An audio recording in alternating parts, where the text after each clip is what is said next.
Welcome, welcome, one and all, to another episode of Think Positive. I am FN Bob, the engineer, the CEO of FN Entertainment, and I am proud to bring to you on episode 2 the trainer from Chicago, the host with the most.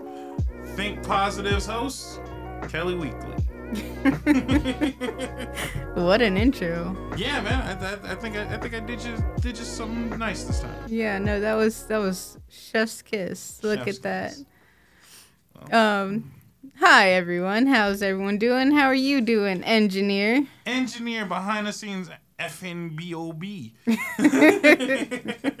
I'm used to being in front of the camera. I host my own show, The Nonsense Podcast, but it ain't about me today. It's all about the pups. Puppies. It's all about the doggos. Who doesn't love a good puppy?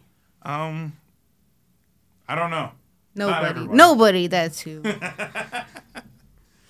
So, what do you got for us today? I heard you got a treat for us. A treat. Ooh, everyone loves treats. So today we are going to go over 5 tips to make you a better trainer at home, and your pups are gonna think of you as their favorite trainer. Cool beans? So, number 1 is gonna be patient. So, I say be patient as number 1 because for puppies, for the most part, they have not been in this world for very long. They have not been in our homes for very long. They're learning so much stuff while they're in your homes and getting used to your routines and your day-to-day life. And if you really sit down and think about it, you might have maybe an 8-week-old puppy, maybe a 12-week-old puppy, but in all honesty, they might be in your home for 2 weeks, 3 weeks, just a couple weeks, right? So if you think about you learning something new, it takes you a little bit of time to really focus and retain something brand new to you, right?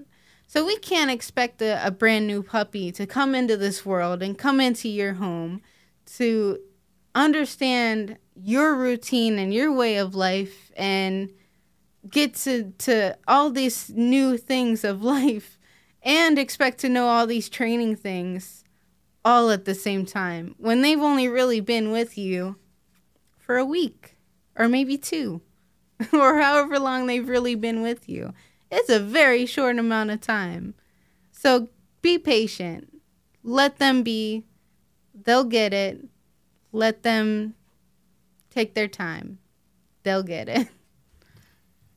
Isn't it I don't know, this might not be accurate, but isn't there's a thing is dog years that line up with human years, whereas 2 weeks for them is probably a minute or something like that? Oh, goodness. Or is it the other way around? I don't remember how that works. So it's because dogs don't really live that long that used to be a thing where a dog year was 7 years in human terms, but that's not really an accurate term. So we think of it as in stages, right? So in puppies, so a puppy's stages go they're infants from birth to about 8 weeks. And then, or 8 to 12 weeks. And then they go into this puppyhood stage where they can be in homes like yours, and learn things and, get into their living lives and stuff like that. So from 12 weeks until they're about 6 months, they're retaining all these things. They're teething. They're going through like toddler stages, right? They're going through the motions. They're growing so fast through all these things.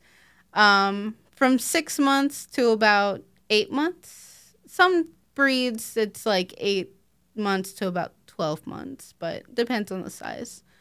But 6 months to 12 months, then they're in their like teenage years or teenage like time span where now girls are involved and, and especially boys are like, I hear you, but there's girls over there.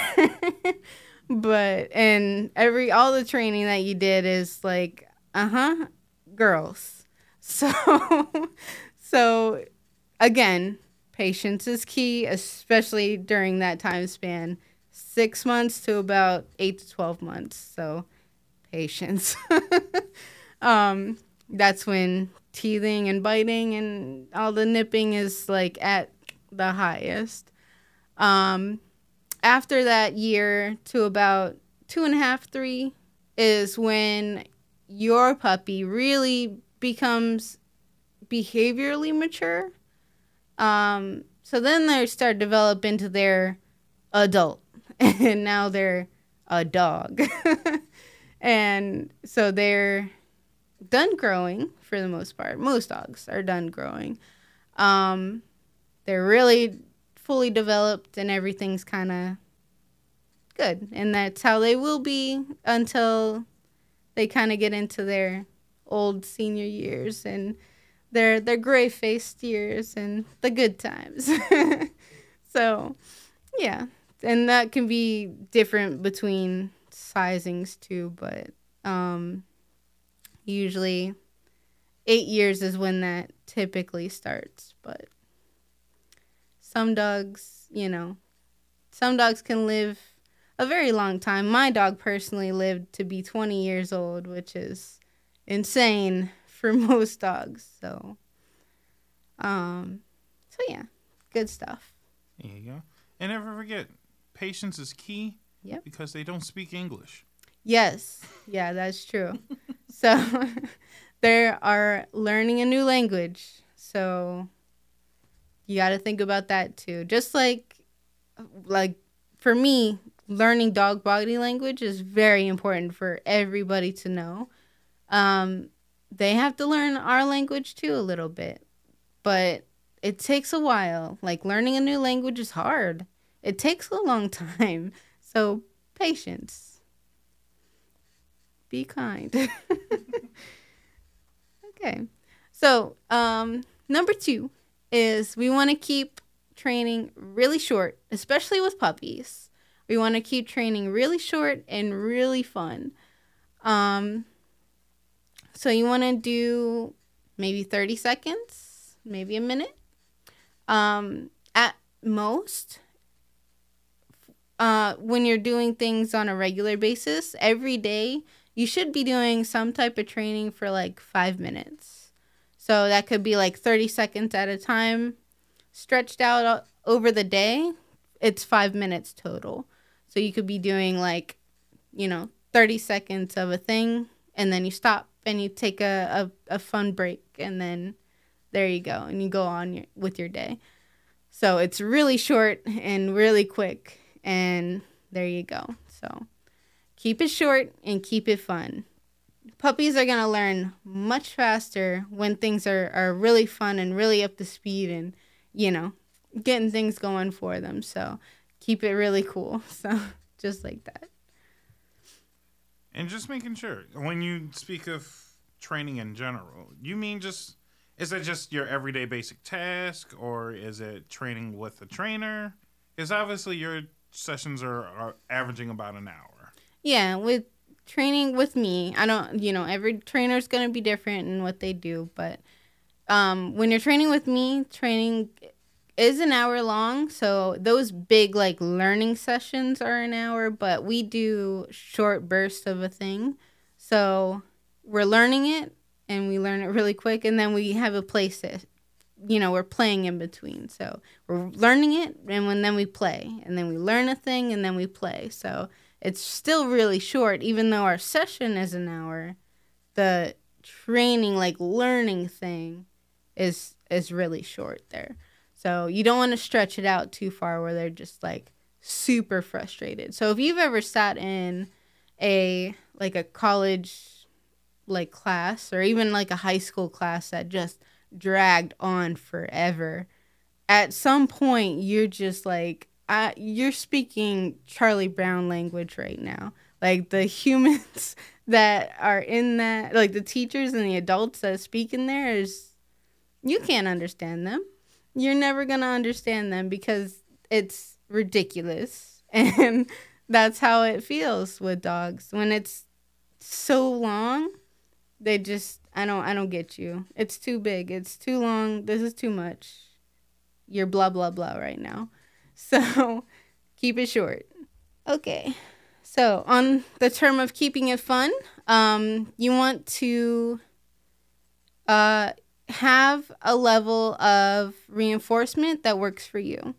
So when you do get your puppy, you want to really keep a list and watch them. Keep a list and actually write it down. It's really good if you actually write it down.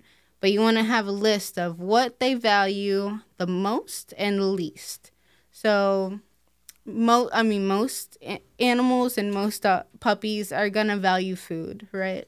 So probably the least thing that they get the most often is going to be their kibble or the food that they eat every day. So that might be like, down here at the bottom somewhere.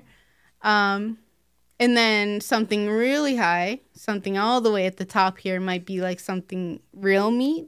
So chicken, hot dogs, cheese. Some puppies are really into fruits or vegetables like carrots. Some puppies are really into like toys like tennis balls or like tug toys. Like a whole game of tug could be a thing. So yeah, just find what they really value. Make a list of it, like a physical list of it. If you can even slap it on your refrigerator and put it on there, and so you know what they value, always have at least 3 of those all the time. So you have it on there. So when you're doing a thing, you know what's going on. So if they have something that's maybe a little harder, you go for something a little higher on that list. I don't think I have anything to answer that. Yeah. That's just a lot of information. A lot of things to remember. I know. I know it's a lot to take in.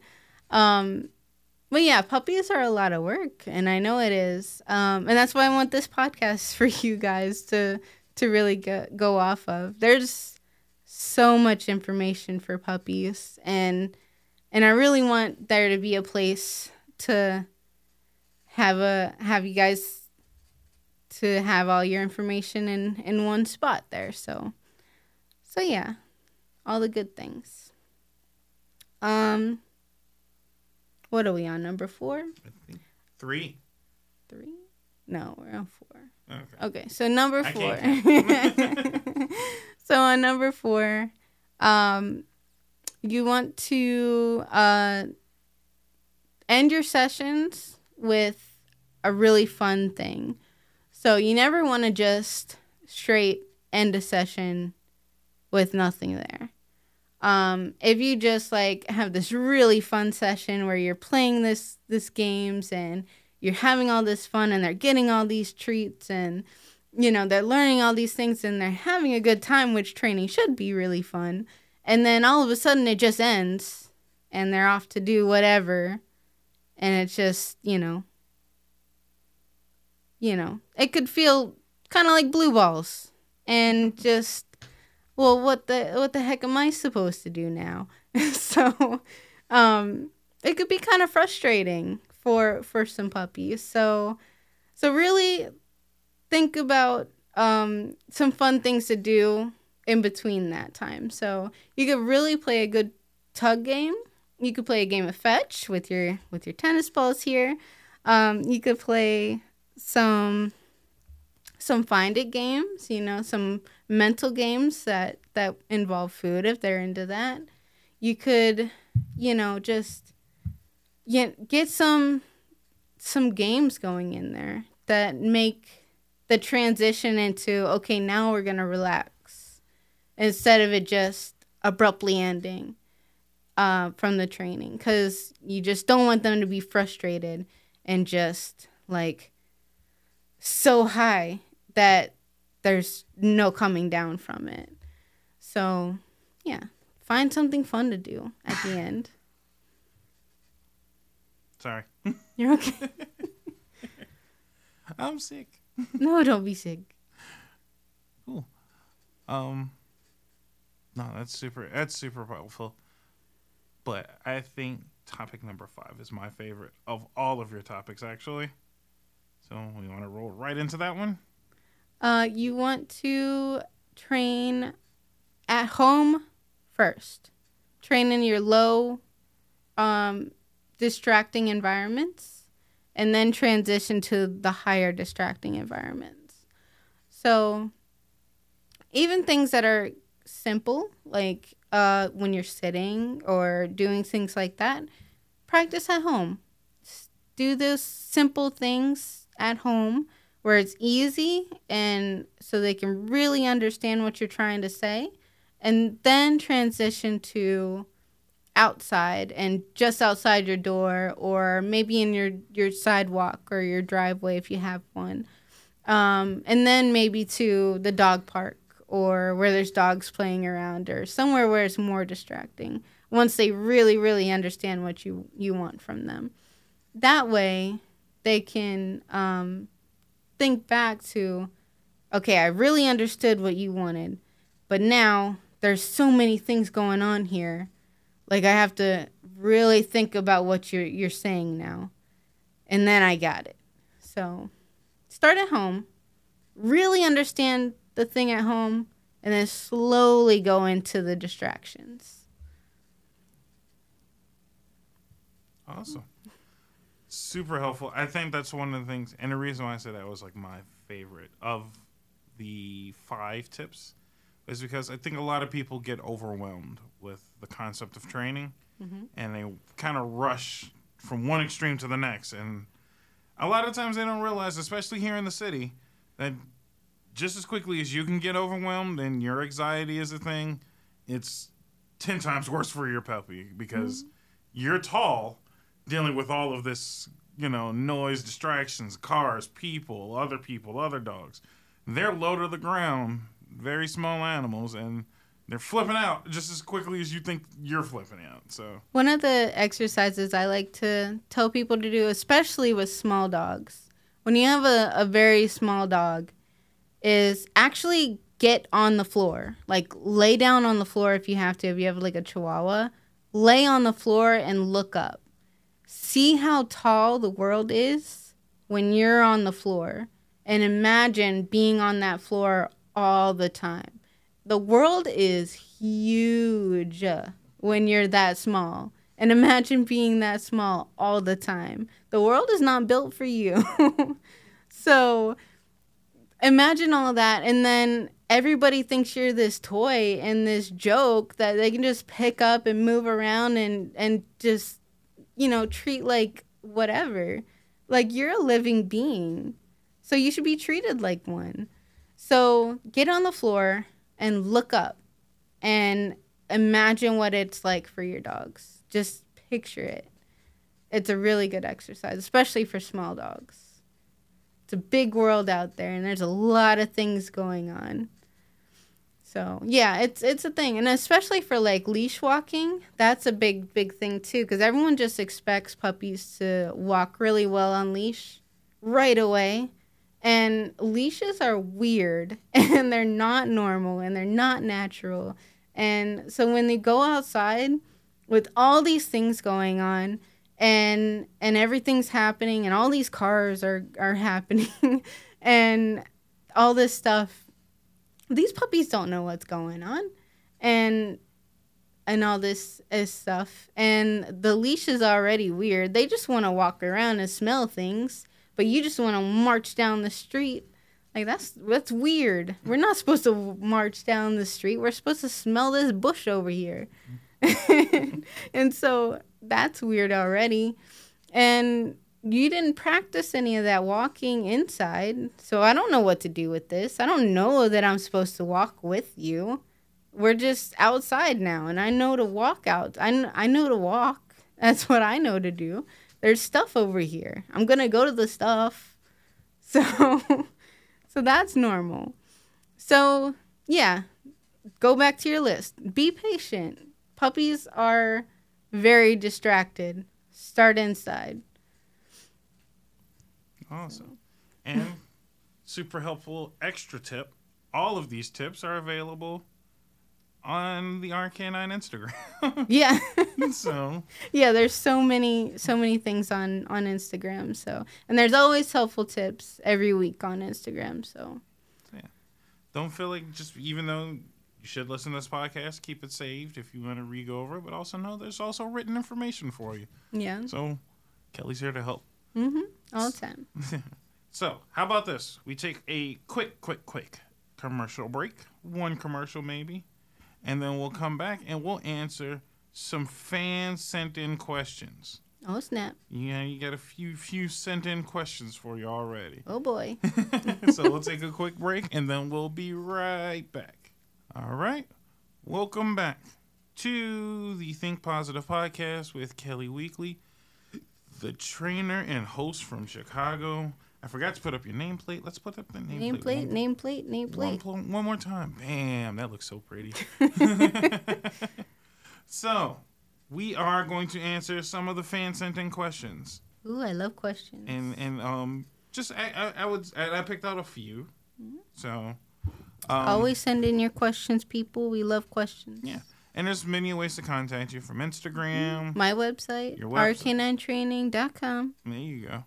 So, plethora of ways to contact, plethora of ways to interact with the show. Obviously, comment section below on YouTube and all of that other fancy stuff. So, let's get right to it. One question was asked that I thought was pretty cool. So, you mentioned high-value treats in another episode, and you're very big into high-value treats. And you also mentioned again in this episode. Yeah. So, they asked, how do I find out what's a high-value treat without feeding my dog everything under the sun? I was like, that's a great question. Yeah. Because, I mean, as people, we can always go and get what we want. We can communicate what we like and what we don't like. But how do you communicate with your dog and find out what's their favorite snacks? Is there a top list of snacks or something of that nature? So let's help them out. Yeah. So, you're kind of gonna feed them everything under the sun. But the good thing is you don't have to do it all at once. So, the good thing, most dogs are gonna be into meats. So, meats and cheeses are gonna be top tier for most dogs. So, hot dogs, if they're not allergic to chicken, which most dogs are, then chicken. You can do. Wait. Are or are not allergic to chicken? Most dogs have are allergic to chicken. Really? Yeah, I know, it's weird. I did not know that. Yeah, I know. You sped past that, and that was almost normal. And I'm like, wait, who? I didn't know dogs were allergic to chicken. Yeah. So because chicken is such a normal meat ingredient in most dog kibbles and foods, some dogs have become allergic to that ingredient in foods because it's such a readily available thing. So it's kind of like the peanuts, peanut butter and stuff, in people. So because peanuts became such a normal thing in diets, some people developed an allergy to them. So I know it's a thing. It's weird. Allergies are weird. But yeah, some dogs are very allergic to chicken. So, but if you have a dog that is not, and chicken is a very high value, there are you can do beef liver. There's you could do cheese. You can do any like cheddar cheese, Cheese Whiz. Cheese Whiz? Yeah. Oh, no. Cheese Whiz is really good. Really? Real Not good the stuff. cheese tax. Yeah, cheese tax is a big thing. Gotta pay that cheese tax. You could do my dog would do absolutely anything for blueberries. Like top tier blueberry was her thing. You could do like carrots. Like I have 2 clients right now that carrots are like top tier. Anything they'll do for carrots. Like carrots are number 1.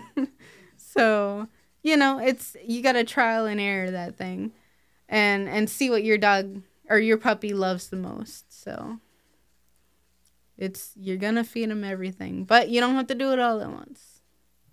Awesome. Is there anything? Well, carrots is one that you've mentioned. Is there anything else? Because I know at one point you were very big into making your own treats, as you've done for your Instagram twice now, and you've also were making pumpkin bones. I don't know if we ever came up with a cool name for it. Were they pumpkin delights? Pumpkin bites. Pumpkin bites. Mm-hmm. A lot of people, and I definitely didn't know, that dogs, and for lack of a better term, they went ape shit for those treats. Yeah. Pumpkin is actually really good for their stomachs. So when they have an upset stomach and their stomach isn't doing very good, pumpkin, like that you get in a can, so you can even get it at the grocery store, settles their stomach really well. So I say the staple that you should have in your house when you have a puppy at all times, a can of pumpkin. All the time.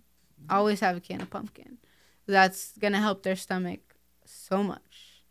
So, pumpkin was a big hit for those puppies. So yeah, they were ripping bags open to get to those things. It was crazy. Yeah, no. It was crazy. It was so much that we were like, okay, maybe we should chill out on making these things because we're spending more time making treats than we are doing anything else. Yeah, no, it was crazy. But it was really cool though. Mm-hmm. I think I enjoyed it because I learned something new.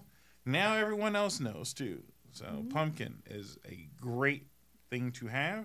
Mm-hmm. Your dog will go literally nuts for it at times. Yeah. And yeah.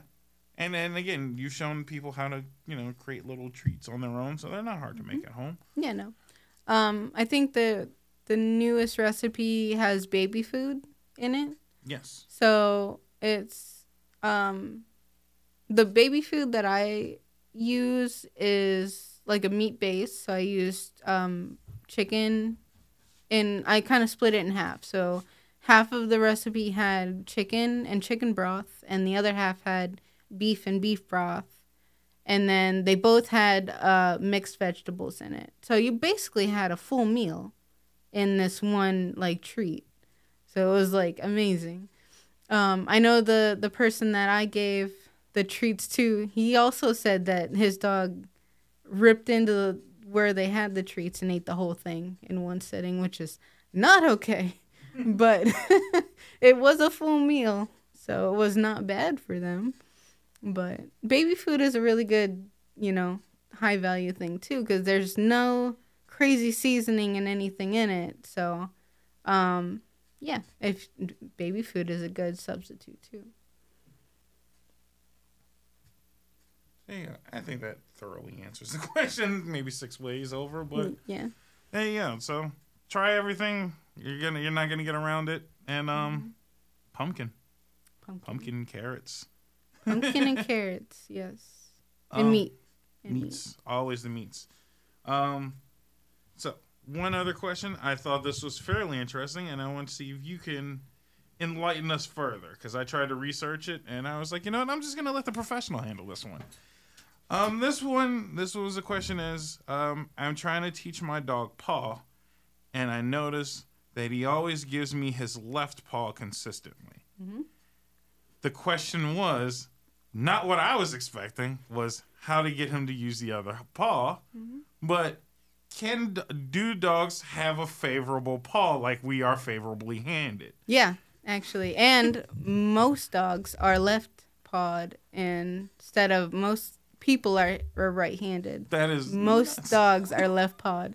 So if you Sorry, I didn't mean to laugh, but that is such the weirdest thing. I've never in my life would have contemplated that a dog or any animal was like favorably pawed.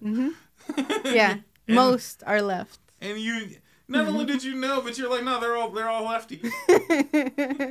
So if you really look at your dog when they get up or they start to walk, the one that they start to trot with is usually the one that they're most dominant with. So watch your dog when they start walking. That's the one they're gonna like the most. But yeah, if you're trying to switch paws when you're doing shake or something like that, all you do is kind of wait it out. And if, let's say you're doing paw and you're like more on the left side, just move your hand a little further. So like their shoulder is like here, move over here a lot more.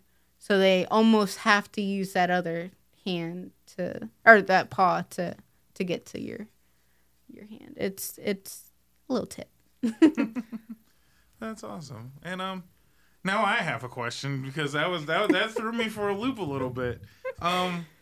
Not that it matters for humans most often. I mean, we are more predominant with our rights or left, however it goes, and it doesn't really affect our lives that much.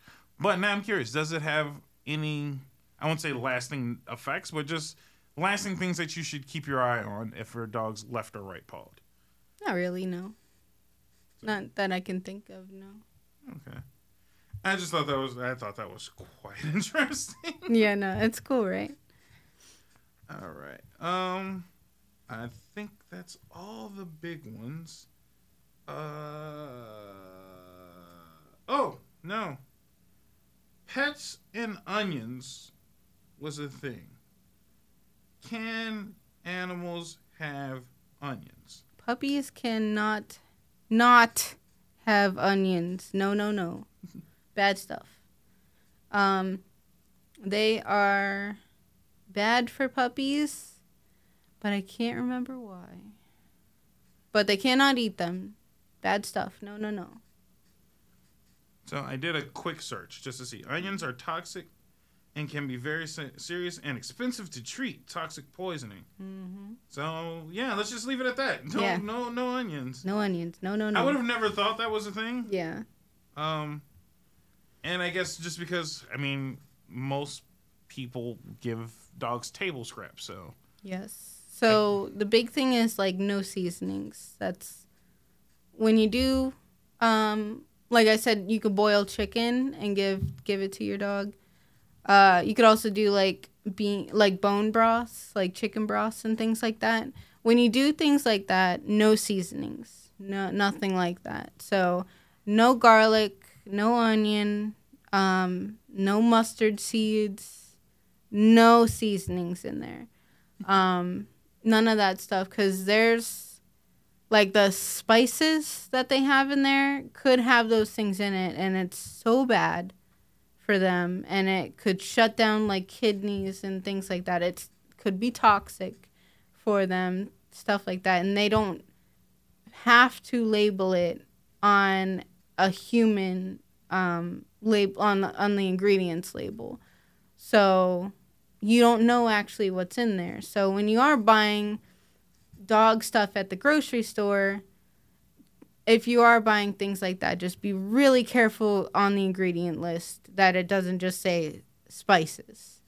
Because there could be so many things in there. So it should be just plain stuff. Just super plain. Like the pumpkin, like puree pumpkin, that's all that's in there is just pumpkin. If you are gonna buy a chicken broth or something, it should be like totally pure chicken broth. If you want to be like cool about it though, most pet shops carry like an already made for dog bone broth that it's a powder that you put in water, you stir it up, bone broth.